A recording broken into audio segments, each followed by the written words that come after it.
All right, so it's Friday. This is a drawing techniques class. And today we're going to be covering some fundamentals of approaches to drawing. We're going to be talking about core shadows, lighting, basically light and tone. And I have a pretty good video by a gentleman by the name of Carl Nass.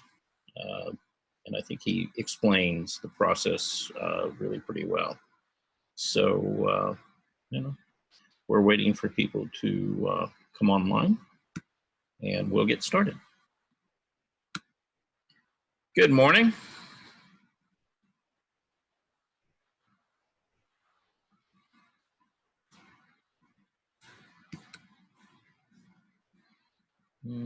Can you guys hear me? Yes. Good. Okay. It's good to do a little sound check there, before we get too far into this. How you doing, Olga? I'm okay. How are you? Great, actually. It's Friday. We've made it through the week. So we're here. And actually, we got some, we're going to be talking about light and tone today. And we're going to be watching a video by a guy by the name of Carl Nass. And I'm going to let the video play, and then I'm going to stop it, and then we're going to have a little discussion over some of the things we've talked about. And I'm going to kind of refer back to a lot of the earlier lessons that, we've had, just to jog your memory and to try to maybe ingrain some of this stuff a little more solidly for each and every one of you. And that's kind of the plan for today. So, and then of course, this afternoon, if you made some marks on paper or anything else on the wall, on your front door, on your back wall of your house, something like that, take a picture of it and send them to me. Okay. And we'll talk about that. So, I don't know about anybody else, but, I think we're all kind of at the point where we're ready to run out of the house screaming. We've all been shut in for way too long. So let me turn this down. So yeah, it's it's getting to that point now. So yeah, we're all ready to get back to life, I guess. Anyway, how's everybody doing? Fine. Great today. Great today? Yeah. What was going on there, Jackie? Well, I just haven't been able to get my phone just right so I can send my pictures to you, my drawings. Hmm. And I don't understand why I can't send them. Yeah, I don't. It was a Google thing. It's just not doing all the functions it should do. Uh-huh. Did you, it's a Google thing. Hello? You know what? Yeah, yes. A Google thing. You have to reset your phone. Oh, reset it? Oh. You have to call your provider Yeah. and they'll give you instructions on how to reset it. Okay, thank you. Okay. Okay. Okay. See, every once in a while it helps to talk about these things because you may not have been the only person to go through it. I was actually up all night Tuesday night worrying about my phone and called Wednesday morning and found out it could be fixed. So Oh, okay. Yeah, Yeah, the challenges lately in life have been interesting. So yeah, just dealing with technology. Sometimes you could have too many attachments. Mm-hmm. It'd be too big of a file to send the email. That happens too if you got too many attachments.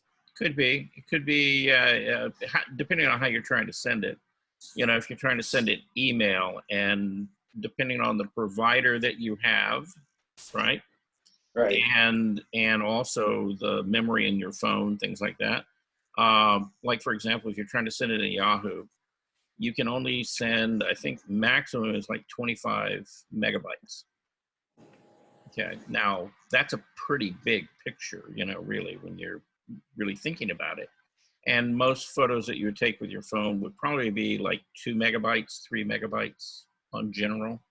But if you're trying to send a bunch of them all at once, it may not go through.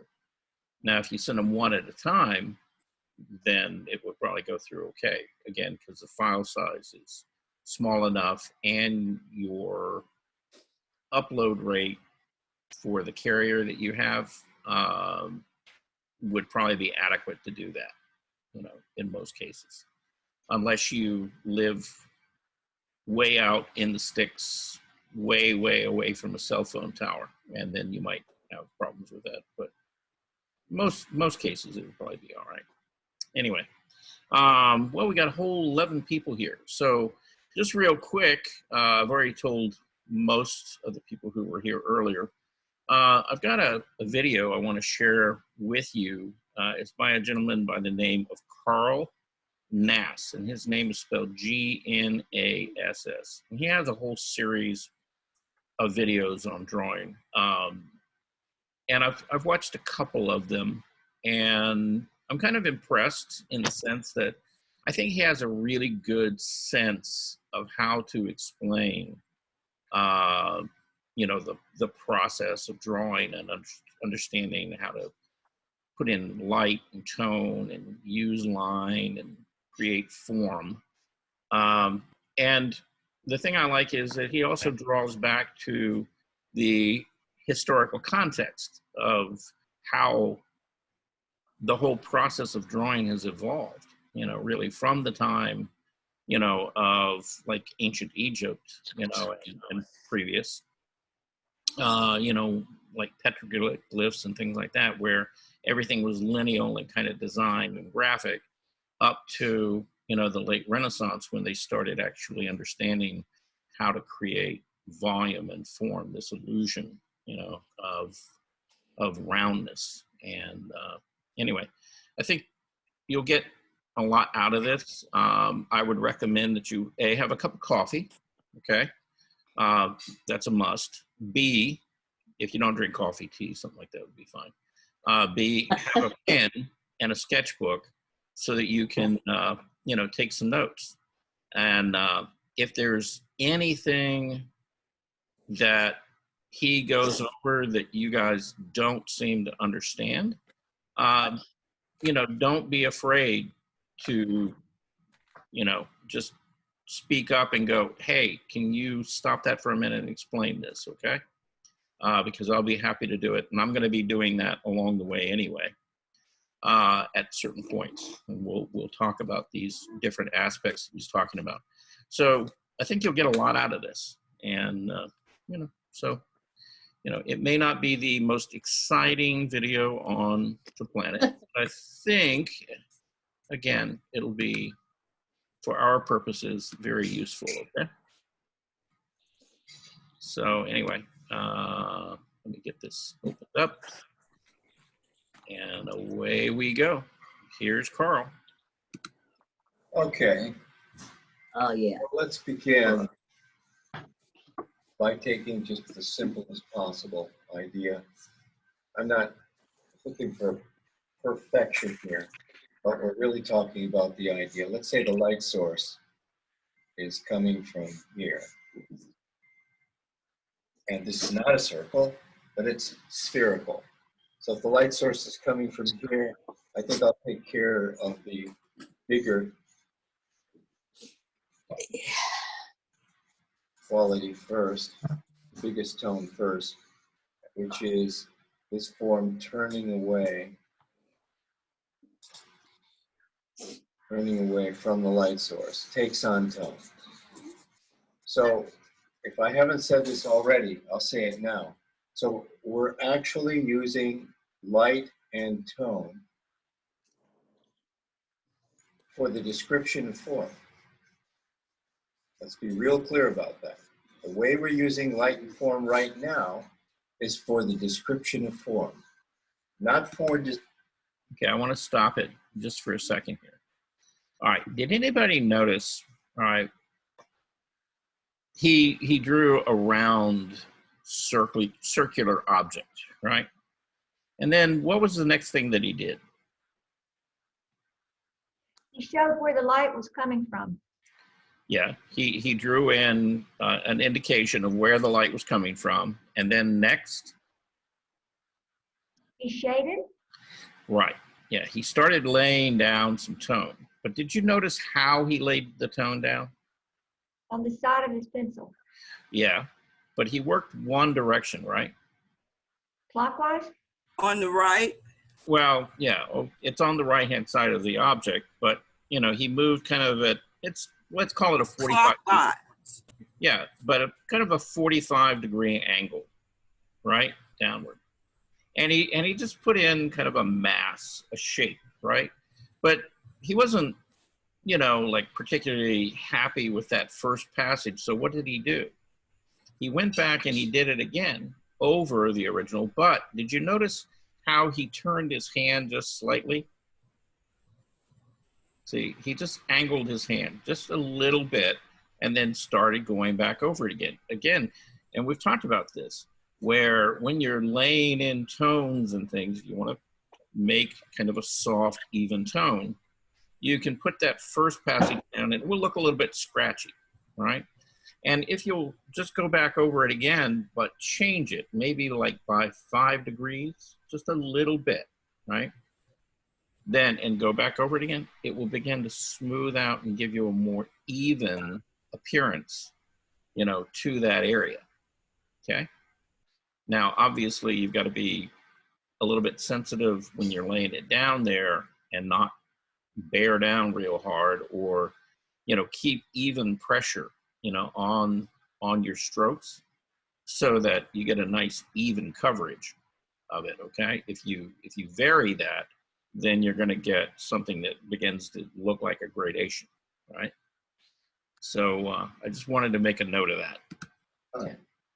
We will also be using it for design. But let's keep in mind that what we're discussing now is light and tone for the description of form. We will also be talking about it as a second idea for graphically describing the forms of light and dark, because they have their value too. All right, let's go back to this. So we're taking on some tone, and if we get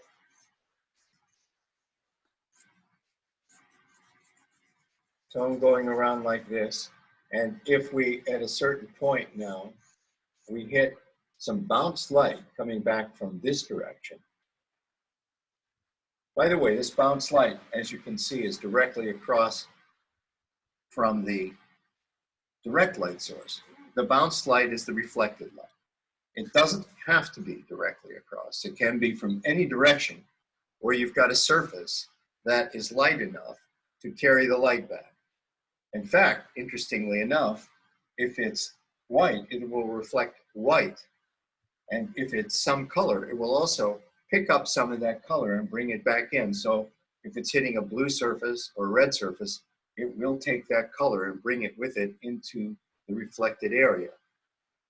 All right, but since we're working directly with value and not color, we don't have to be concerned about that. But I think it's an interesting characteristic of light, is that it picks up color as it goes. All right, so if we get this bounce light, what phenomenon occurs that only happens when you get bounce light, called a core shadow. And that core shadow comes in something like this, you see. So what it is, it's an area between the direct light source and the reflected light source that's darker than both of them. And it's generally soft when the surface turns gently. And it will be harder if the surface turns fast. So if our surface, I can just jump down here for a second. If our surface turns faster, like that, for instance, and our light source, once again, is coming from this direction, right? Then we will hit, okay, we will hit this area right here, where you have foreshadow, but it'll be harder. Now I'm just gonna kind of fill this in. So you get foreshadow, but it's a little more severe, a little more intense, because the turn is faster. All right. Let's come back to this one a moment. The other, so what we have is, at this point, local tone for reflected light.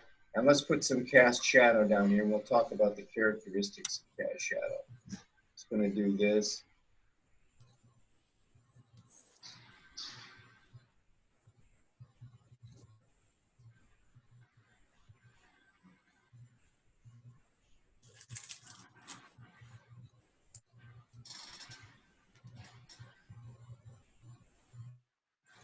Well, one of the characteristics of cast shadow is that it's darkest, closest to the object that's casting the shadow.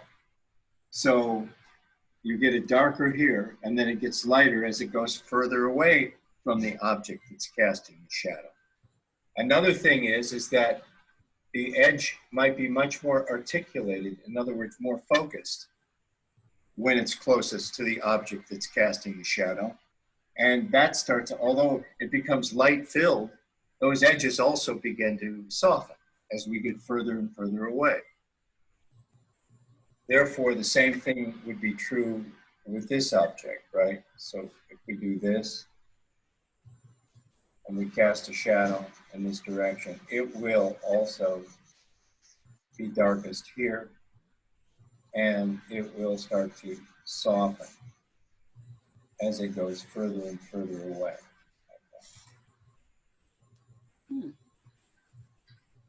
And it might also broaden. Okay, so it's not going to say necessarily lined up. All right, so you kind of get that idea about it. All right. How you describe these edges is strictly up to you. You can use line or not. Okay. So we have local tone core, reflected light, cast shadow. Now, we talked about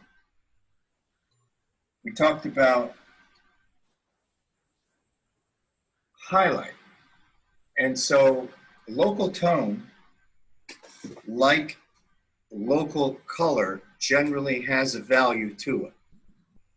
And therefore, it is not the same value as highlight. Now, when I draw on white paper, I generally combine highlight with local tone. In other words, that's what it would be. I might come in with some halftone in order to show a little bit, and I'll start with that, a little bit of halftone, to show how we can round this out.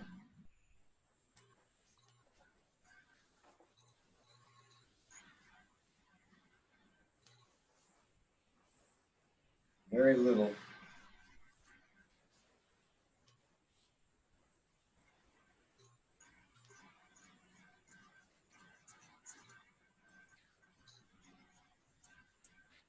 And the halftone, remember that the halftone helps us understand how the form is turning away from the light source. It's just a natural way that halftone gives us the local tone's value slightly turned away from the light source. And that's what helps us turn form. We're turning form with these values.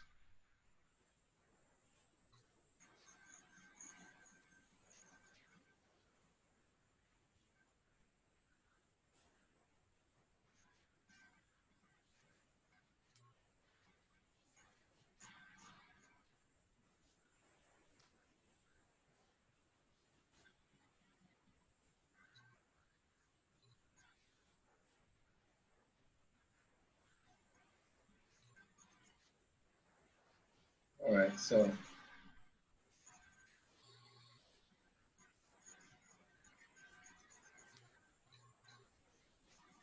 Oh, so a little halftone helps us turn this form.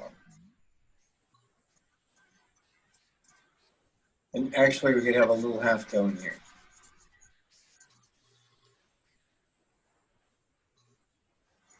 So you notice that one way was for us to leave that completely alone and let it stay just local tone, except for the core reflected light cast shadow. Another way is to bring a little halftone in to help turn the form. Right? And what that does is it suggests that the subject surface is not white, but its value is down a notch or two from that. So we're suggesting that. Now, having said that, let's look at this as if we wanted to make the local tone have a very definite value so that we can see the highlight. All right. So we're going to take this now a little bit further, and we'll get the highlight right in here somewhere.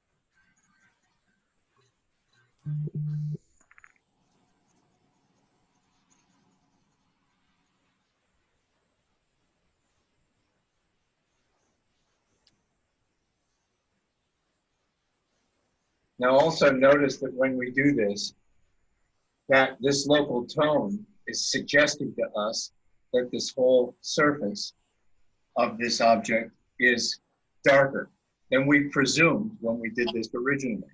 So I'm going to bring the core down a little deeper, and the reflected light also a little more tone, like that, because of the surface being darker than we first anticipated. Okay, so did anybody notice that at that stage when he went back in and he pushed that core shadow a little bit darker and he carried the value across into this reflected light, it went from something that didn't quite really turn form and look really spherical and round into something that right now it feels like a round ball sitting there. You know, it was just that little subtle difference. And one of the things, you know, I keep talking about, you know, with laying in values and trying to turn form around an object is you've got those 5 steps that you have to have in value, right? And he basically named them. All right, we'll go back through them again, okay? You've got the overall value or tone of the object itself, okay? Now he calls it tone. Technically, you know, the correct word is value, okay? So the object has its local value, right? And it could be a very light object. It could be like an egg, right? It could be a kind of a mid-tone object, say like a lemon or an orange. It could be a very dark object, say, you know, like a really deep red apple, okay? And whatever value that is, you know, you have to kind of consider that, you know, when you're doing your shading so that you can get the appropriate local value for it, right? But once you have that local value in, then you can work toward the light and get the highlight in the light side of the object. Okay, we got some background. The core shadow and the reflected light. Okay. So again, I'll go back through those. All right. It's highlight, that's your lightest. Your overall,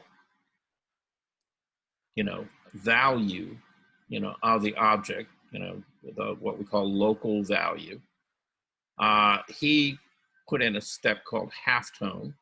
Okay. So that's 3. Core shadow, and then reflected light. Okay.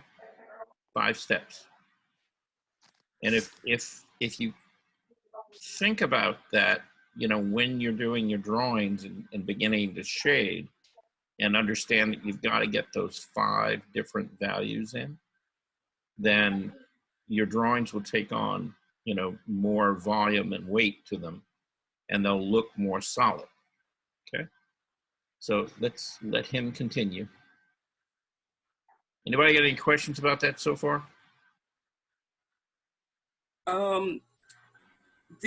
After the center is the highlight, then you have your halftone, and then your. Well, okay.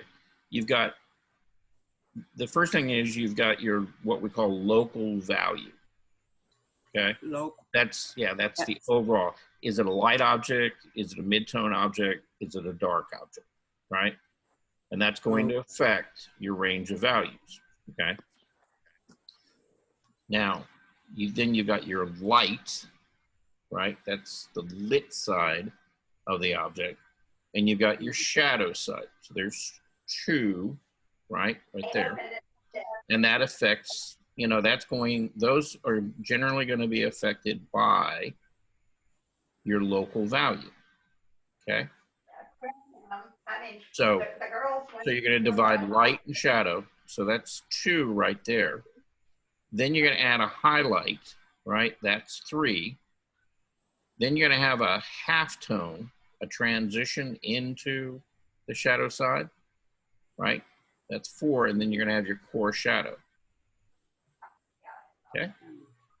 And see what that's going to do when you put that core shadow in there, that's going to create what we call the reflected light back on this side, right?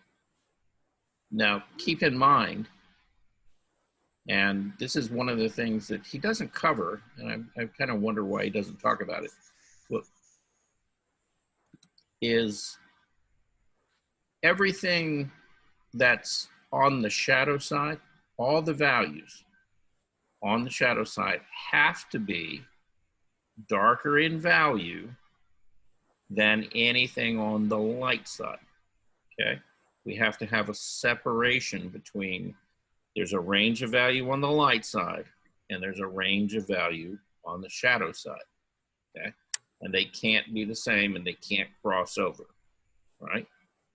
So they're going to be different values on each side of that object. Does that make sense to you? Yeah. Okay. All right, so let's let him continue here.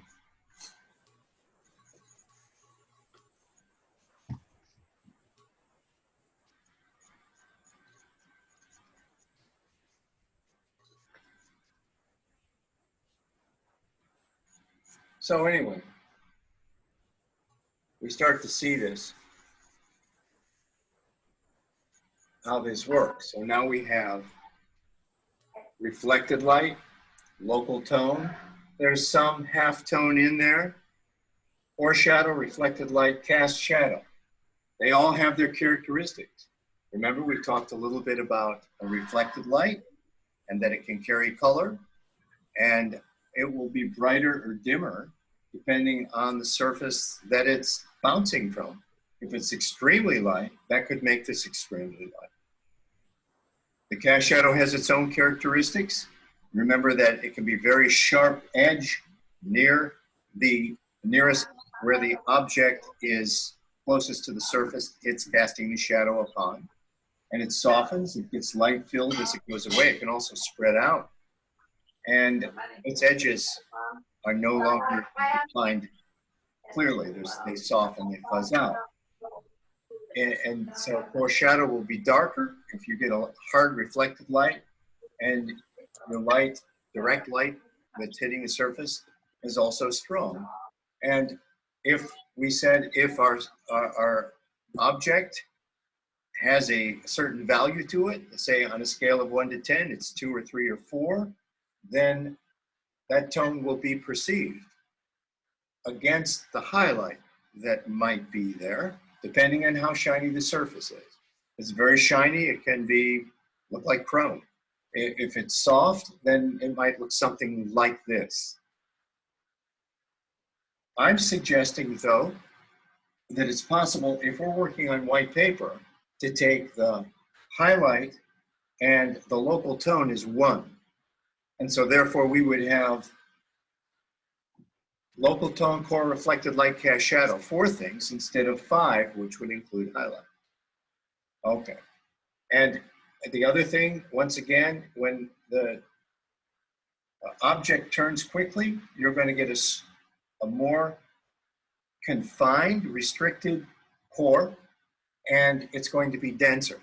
It will also be denser if, as I said, if the light that hits this surface, the bounce light that hits this surface, is lighter. The lighter that is, the stronger that will be, the core shadow.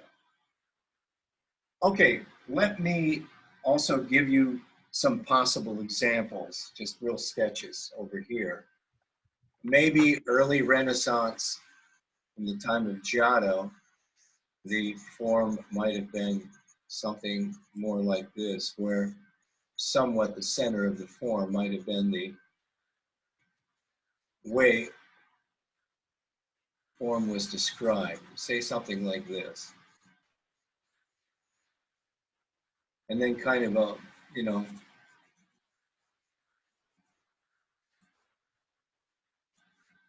a cast shadow, nonetheless. Now this is an interesting thing because this form of lighting an object is something we're going to come back to when we talk about the secondary light source. See, it lends itself to that to some degree. All right. Okay. Say, along comes Michelangelo, and you get this. I'll do this more quickly now.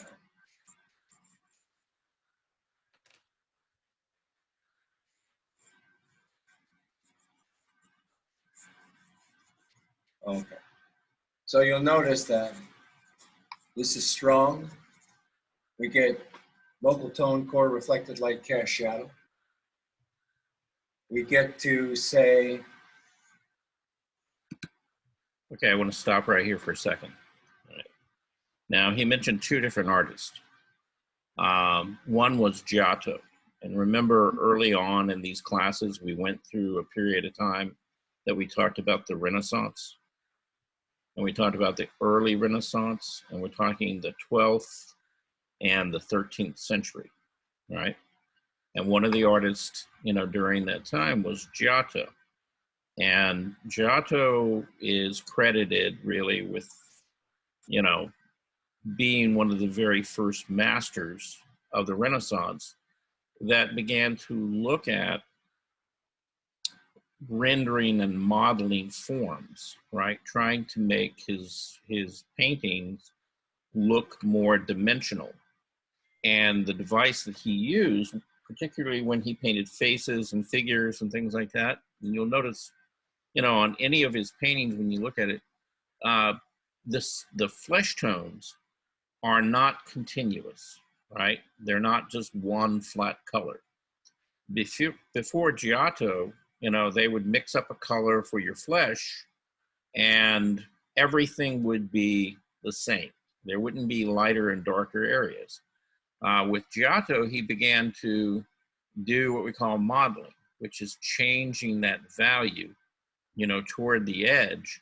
And it began to make, you know, his faces and figures and things look as though they were slightly rounded. And so that was really the first time in, you know, recorded Western art history that there was some attempt at actually trying to model and make something look dimensional, right? So that was the very early Renaissance, and we're talking the 12th, you know, like the 1100s, when Giotto lived. And then 200 years later, when you get to Michelangelo, see, you begin to see that artists are beginning to render form in what we call, you know, actually turning form, or 3 dimensions. And so with observation over almost 200 years, you know, they discovered that there was this thing called the core shadow and reflected light. And so artists began to use that, you know, as a conceptual device to begin to make, you know, their figures feel as though they're more dimensional, have more weight, you know, and look more solid. And so, you know, that's basically, you know, this is a quick sketch. This is a more finished example of that, where it's actually turning form, okay?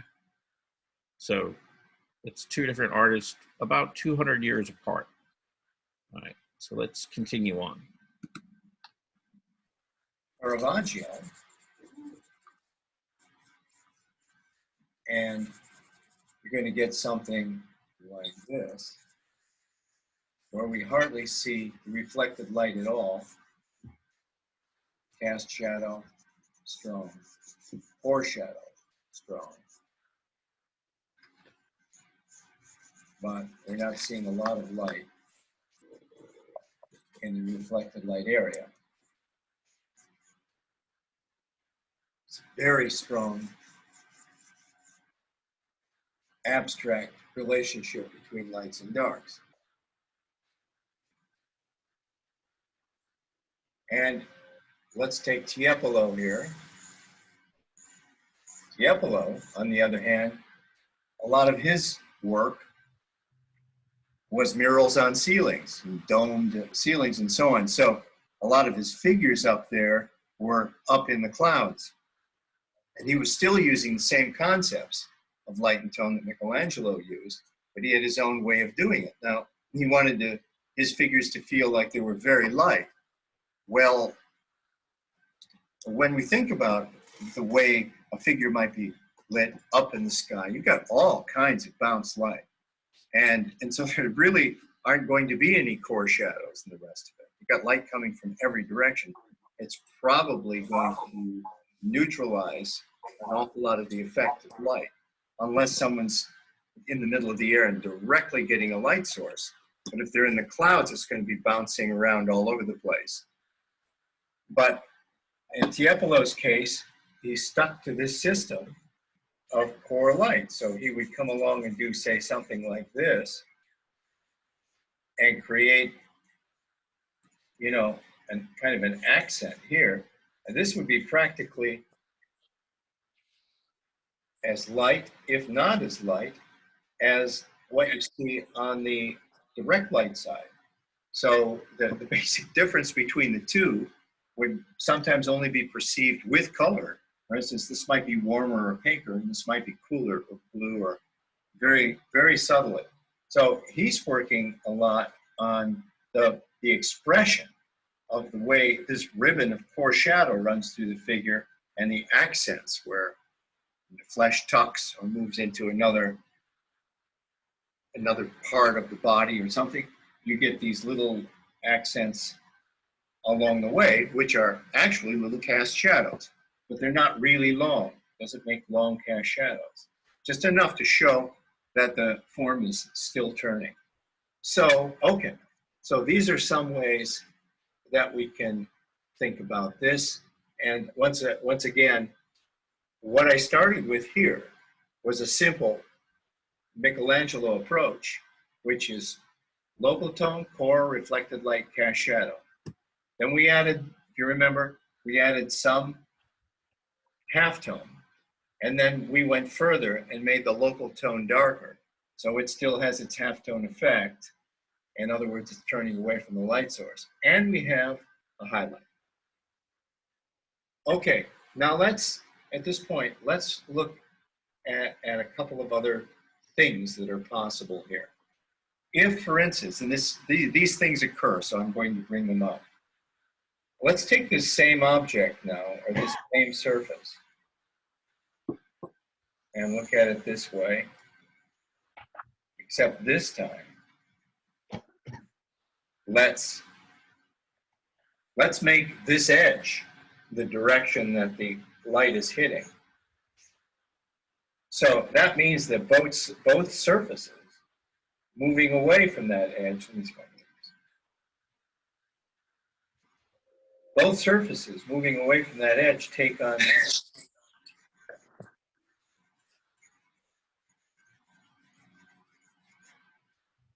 So as we move away from that and we move away from this surface,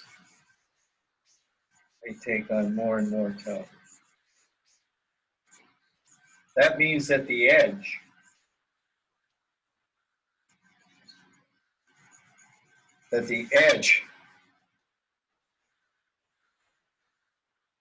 has the light instead of the dark. Now, where might you find things that would do something like that?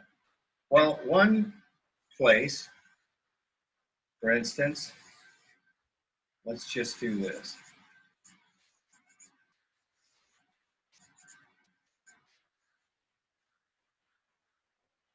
Oh, a face. How about that? A face. Now, watch. This is incredible.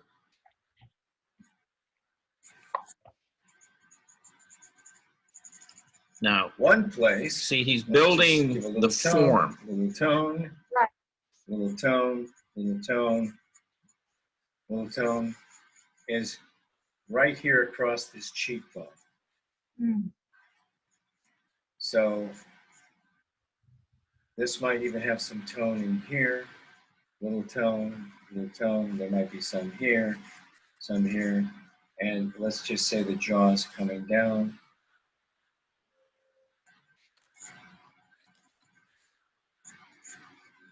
Could even be a little tone here and so on.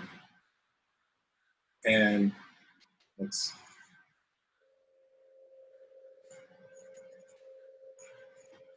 all right.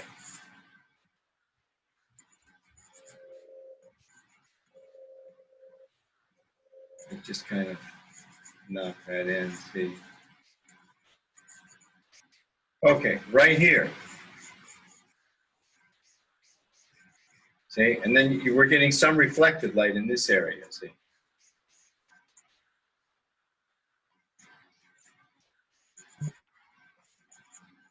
All right, right here.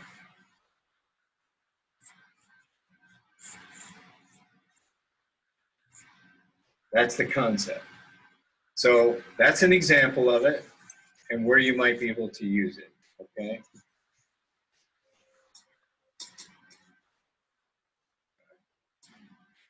Okay. I know that's a little fuzzy, but I think we could keep working on that, but I think my point is made. Okay. Now, I also now want to talk a little bit about halftones. Let's see if we can do it down here in this quadrant. A little bit about halftones. Let's see how we're going to do this.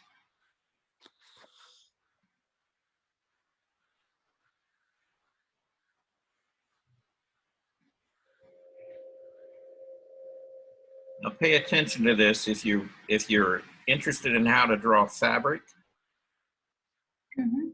This is where that might apply.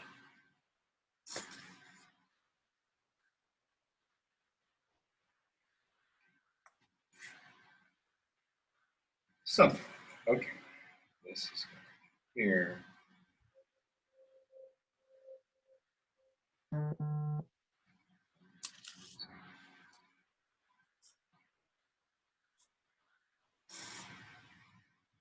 All right, something like that. you're going to see, now if we have a light source, for instance, that's coming more or less directly overhead.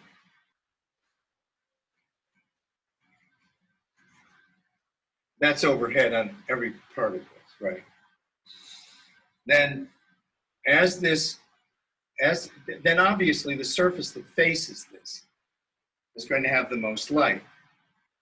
And therefore, as the surface turns away, it takes on more and more tone.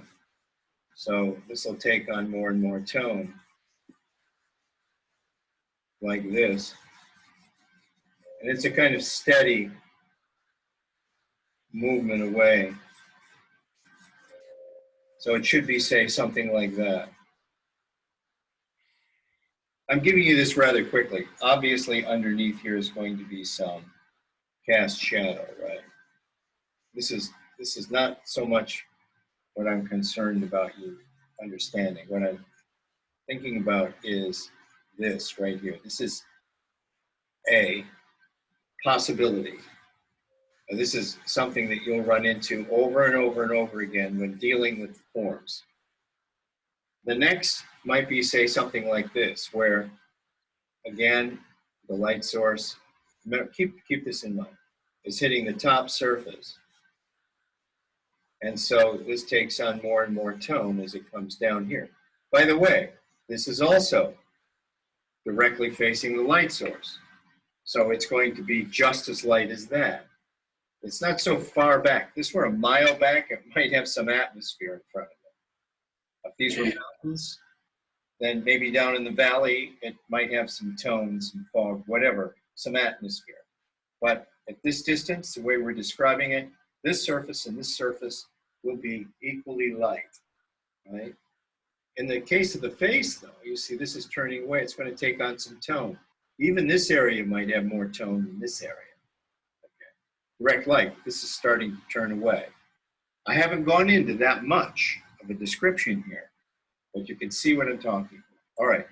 Now, as this turns away, it starts very light, and then it gets darker and darker until it hits an edge. And then, in addition, there might be a little bit of cast shadow because this is coming around and going away and tucking away from the light source, right? Again, we'll have some tone under here.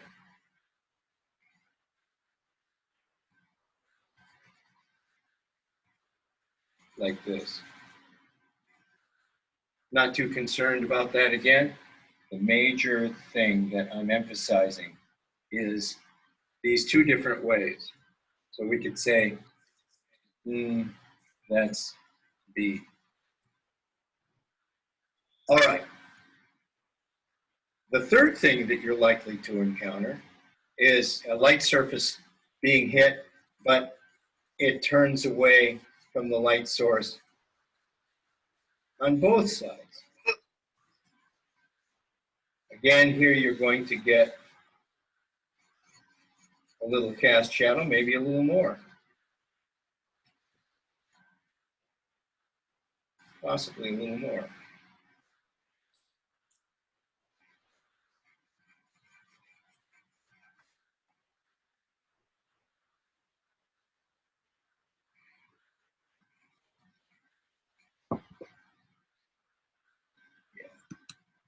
Okay, so I want to stop it there. And I want you to look at these very carefully. All right. So what he's drawn and what he's describing is you've got a surface, let's say a piece of fabric, okay, because it's a flexible object, right?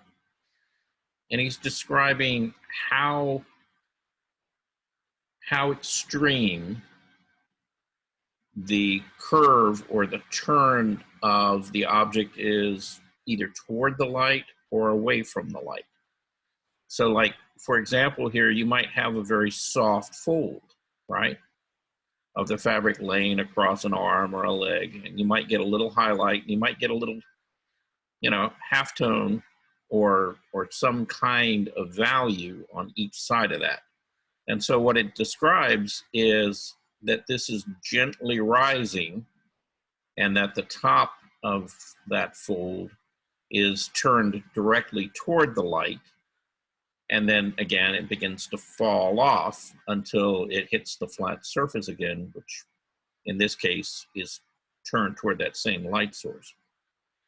In the second example, you've got it gently rising, and then it hits the top of that fold, and then the fold begins to turn away rather abruptly and might even actually tuck slightly under, creating this, very hard line and maybe even a cast shadow. Okay. And then in the third example, you come to the flat surface, and then this is, tucked in a little bit. And again, it's kind of abrupt. It's almost more rounded, cylindrical, right? In this example. And so you get more of a cast shadow on one side. And again, you see how the value changes, across those, across that surface, as it's either turning, toward the light source or away from the light source. So just keep that in mind. You might, and you see these all the time. And all it's doing, again, it's telling you those change in value, tells you how quickly, how extreme that curve is. See? That's all it's describing. So it's going to be more extreme the more abrupt or the more extreme the curve is, the more that change in value is going to be. The less it is, the less change in value you're going to see. Okay? And everybody kind of get that? Yeah. Okay. Are we sure? I Yep. mean, yeah, now would be a good time to talk about it, if not. So, all right. So let's let him finish up here. And we'll call that the 1, 2, 3 ABC. But those are 3 different scenarios that you're likely to encounter over and over again when you're working with the figure. One form turning into another form. And when we actually look at some of the old masters together and how they use these light sources, which will come up in the demonstration, you'll see examples of all 3 of these again and again. You'll see examples of any one of these things, depending on which artist we look at. You'll see this, you'll see this. And you'll also, and this is all basically related to the first idea about light, which is a single direct light source. Incidentally, I said it was conceptual, even though we were talking about the second one, the center of the form gets the light, as being conceptual. I'm saying that the first one is conceptual too, and this is why you have to imagine a different kind of world when you think about the Renaissance, when these ideas were first conceived. Not in the earliest part of the Renaissance, but around Michelangelo's time. When these ideas were conceived, they had to think about a direct light source and what it does. That means they observed it, but it also wasn't produced by the same kind of electricity that we're using today. It was produced by something, an object that moved, or at least perceivably moved, and that's the sun. The sun was obviously going around the earth, right? Well, as the sun moved and rose and went down, it would constantly be changing its relationship to the objects it was casting its light upon. So one had to work at all times of the day, not just the moment which was the best possible moment for their light source. So that meant that they had to understand what the light was doing. So they actually had to think about these same concepts and come up with these concepts about light. And that's what I mean, that it becomes conceptual once it's understood and that you can use that light source on three-dimensional objects, that's why I'm saying volumes, that you can use it on there. And to understand that if you can create volumes, then you can light them, is an idea that you can actually take home. You don't need to wait for the sun to be in the right place. You can create the conditions in your mind's eye, therefore conceptual. Using conceptual ideas to work with the figure and with light and so on is basically what they became very masterful at. And so I'm referring to it as a single light, a direct light source, because they could be very specific about that.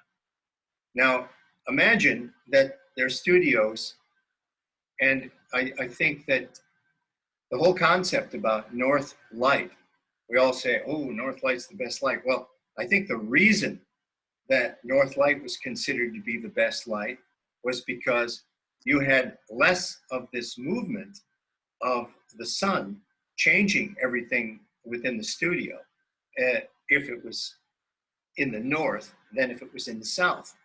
Because the south is essentially in the northern hemisphere, is where the sun seems to be crossing our path. And in the north, we're getting basically a kind of an ambient light that comes in that's less intrusive in the sense that it's not making radical changes minute by minute. Imagine that the Renaissance started in the Mediterranean, in Italy, and the light was very, very distinctive and very strong and very passionate, purposeful, and all the rest of it, you know? So that it had these strong characteristics, but it also moved on. So how to corral that, how to organize that, to structure it so that you could actually ride that horse and use it as a way of structuring your pictures. And so they thought about these things and they came up with these ideas that they began to share with everyone else that was interested. And you know, it's like in a way, it's like a soft technology that the mind created, and therefore was shared. And a light perspective, which was created around that time too, it just spread across the whole spectrum of thought for those that were interested in this. Empower your creativity with the internet's leading subscription library for artists at nma.art.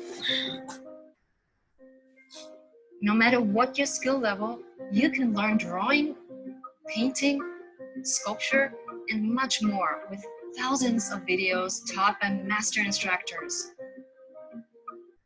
Our instructors are professional artists and best-selling authors, leading art education with over 40 books in print around the world.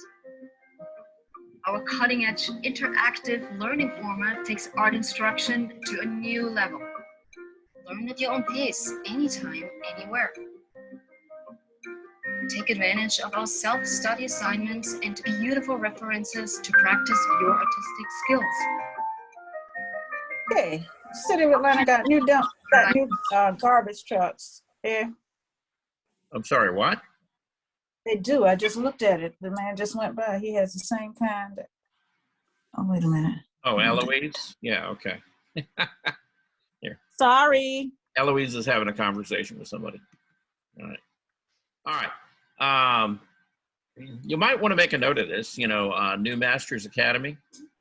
If you want to spend a little time on YouTube, they've got a lot of different videos and things. And they talk a lot about, you know, these basic fundamentals, drawing, painting, sculpting. But they're a good resource, you know, online resource if you want to, you know, dive into, you know, things on your own. They can be really inspirational. Okay, so let's stop with that. All right. So what did you think of that? Right. Very, very well done. Very well done. Very thorough. Even though he uses terms that you don't specifically use sometimes, the whole idea is the same. Right. Yeah. Mm-hmm. Yeah, and that's one of my pet peeves, in watching art videos is, artists, being who we are, as a community, I think we need to get better at being more specific about how to describe what we're doing. And in particular, and this is my big pet peeve out there in the art world, this use of the term called tone, okay? And, and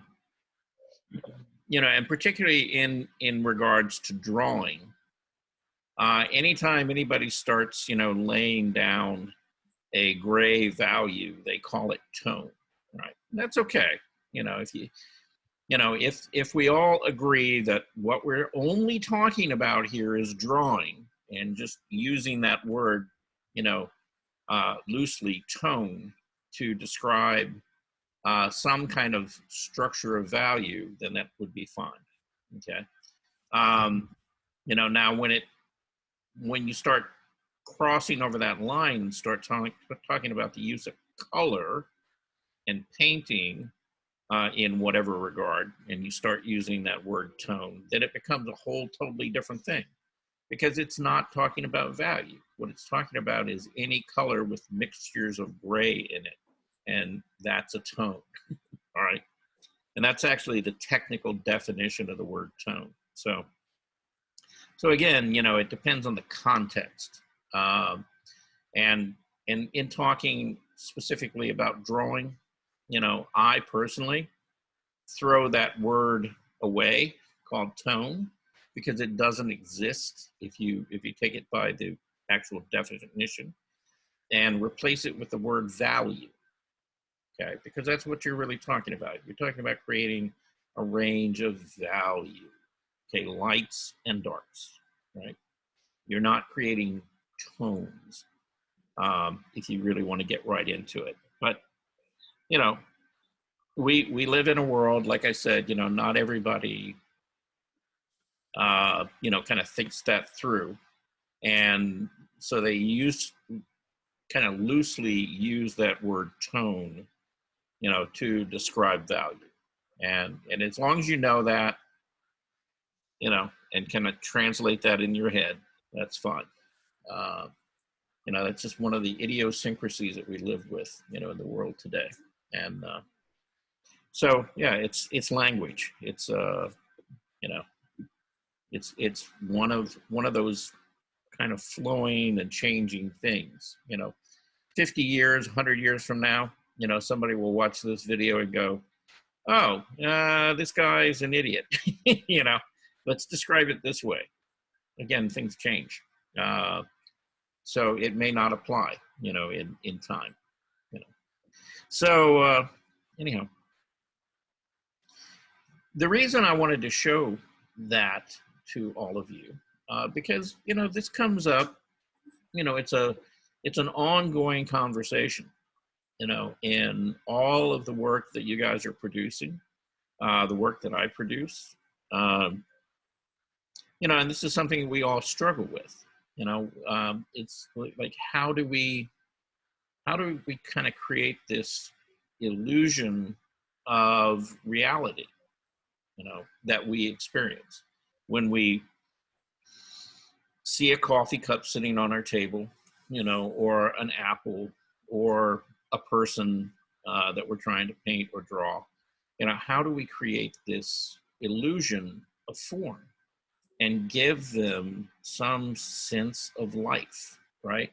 So that it feels natural when a viewer looks at the painting, and they, on some level, they get an underlying understanding of what the emotion and the mood and the time and the place was, where we were doing this piece of artwork. And so it's a way of communicating a lot of information, just in a very kind of subliminal, kind of low-key way that we all visually can look at an image, and there's certain things that we pick up from that, you know, information that unless you really sit down and really begin to analyze it, you may not realize is even there, but your brain picks it up and it feels like, oh, okay, yeah, you know, that's an apple sitting on a table, you know, or that's a lady sitting in a chair, and maybe it's morning time and there's light coming in through a window or something like that. So there's, you know, it just helps us express what we're trying to talk about. Simple as that. Anybody Hey, got any? Charles? Yeah. Yeah, Charles. I think this is really good because it sort of calms back into our heads everything you've been telling us and showing us that we forget about or don't think about. And again, a good reinforcement of all the same basics that we've talked about. Yeah. Yeah. It's, you know, I've been doing this for over 50 years now. And day in, day out, over those 50 years, this is something that you've got to come back to constantly. It never goes away. And it's like the better you understand these basic ideas, the better you're going to be able to draw or paint or express yourself. And Charles, yeah, look at my, can you see this? I don't know if you can see this, but it says, this No. is this quote by Michelangelo. I guess it's because the surface, I put it under plastic, but my quote from Michelangelo says, I am still learning. Michelangelo at age 87. Yeah. Yeah, and we do. And not only do you just keep learning, you keep, it's, one of the expressions is peeling the onion, right? If you think about an onion, right? You get this outside surface, right? And many of you are kind of at that stage where you're on the outside of that onion and you're just beginning to peel back those first layers. And the more you begin to work and the more that you do, you begin to get a deeper understanding. And I've talked about this before, you know, you'll be working along and then all of a sudden it's like something will kind of, like a little light bulb will go off in your head. And it's like, oh, okay, yeah, I got that idea now. You know, I see, okay, this, you know, I just put that little bit of color down there and that change in value. And all of a sudden this is beginning to look round and beginning to take on some form, right? And that's kind of how this process works. You know, you get the general ideas and concepts, and the more you do, it's like you find little subtle changes make a big difference, you know, in your work. So, anyway, that's been my experience over the last 50 years. And it's like every time I pick up the paintbrush and I go over there and I sit down at the easel and I'm trying to paint something, I mean, not every time, but, you know, a lot of times it's like, oh, okay, you get a little more insight into how to maybe do that better, more efficiently, get it to that point more quickly and not struggle with it quite so much. So, you know, sticking to the fundamentals, you know, I can't emphasize that enough, you know, really, really can't. It's all about the basics. And the better you understand this, the better you'll begin to understand, you know, things like light and color and how color works and how you can use it. And after you kind of master that stuff, then you can make choices. See, then you can play, you know, then you can play with stuff and you can either use it or not use it. And, you know, you see people like, you know, like Klimt or even Picasso. And sometimes they'll use some of these devices to create dimension and form. And then sometimes they'll make the choice to, now I really kind of want to make this more flat and decorative and pattern. Okay. So, so you know, it opens up your toolbox. It gives you a lot more, that you can play with, in your artwork. Okay. So enough of my soapbox. Anybody got anything else we need to talk about? No, but that was excellent. I understand now more about my fabrics. Mm-hmm. And in my the horses I drew, I can understand the muscles, a lot better. The dark side of the muscle, on the horses. Yeah, the form on his that you see. eye. Yeah. Yeah, all of that applies, see? Because it's all talking about how light reacts on the surface. See? And whether the surface is turning toward the light or away from the light. Okay? Charles, I saw an article yesterday about value glasses. Are those supposed to be, are they helpful? They're supposed to let you see the difference in values. It was put out by Eric Rhodes. Oh, yeah, I've actually never heard of that.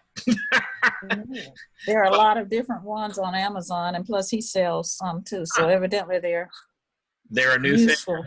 Okay. I guess so. Well, I mean, yeah, it's a tool. It's a tool that I think you can use. I've never used it myself. And I think as long as you get the basic concept, and it's kind of like you don't know it's there unless you know to look for it, right? And that's what we're trying to do, is we're just trying to learn what is it that we're looking for. And so, at any rate, yeah, if you want to kind of look into that, sure. Anything that helps you would be fine. Anybody else? Yeah, this is Bob. I've started using the New Masters Academy a few days ago, and doing the quick reference. I mean the 1 minute, 2 minute, 5 minute drawings. Gesture drawings. Yeah. And boy, am I terrible. That's hard. That really is hard. It is. It's a challenge. But yes, it is. But the thing is, Bob, here's the thing. It may be hard right now, but do it for a couple of weeks and you'll find it will start getting easier, because what you'll do is you'll force yourself into just looking for the essential things and getting down to the basics. Is like, okay, first thing is I need to establish where the figure is and the movement in the figure. And you'll find that what we call gestural line. And then you can build off of that. And you'll find that at first you may not be able to get much down other than the gestural line. A week or two later, you'll be able to get the arms and the legs, the motion of it, right? And then, eventually you'll get to the point where, okay, you can get the gestural line, but you can also get some of the mass and the weight with the movement as well. So, yeah, proportions are a struggle right now. Oh yeah. In fact, now the head's still, like a pea size, and the body's like an elephant size. Yeah, that'll get better with time. Yeah, trust me. Yeah, we all go through that. All right. So, anybody else, real quick? Yeah, when are we going to re-show what you just finished showing? Because I missed it. Oh, well, I'll tell you what. I'll send out a link and you can watch it. Okay. That would be terrific. Thank you. It'll be on YouTube in a couple of weeks. Well, yeah, here, but you can look at it on YouTube today if you want. Okay, that's what I'm saying. I'll send the link out. That'd be great. Yeah, that way you guys have it, and then you can look at it anytime you want to. Okay. And I was just wondering with your comment. Yeah, minus my interruptions and comments. All right. No, those were very important because you were emphasizing the basics. Yeah. Okay, so I'm going to run. Okay, we'll be back here at 2:00. Happy Friday, everybody. When you come back at 2:00, if you want to bring a martini or whatever, you can do that. We can celebrate. But send me some work, okay? And I've got some things to share with you, and I guess we'll see you all then, okay? Absolutely. Thank you. Thank you. All right. Thank you. And thank you all for coming. Thank you. Thank you. Thank you. For being Thank there you. for us. Thank you. All right, bye. Bye. Bye.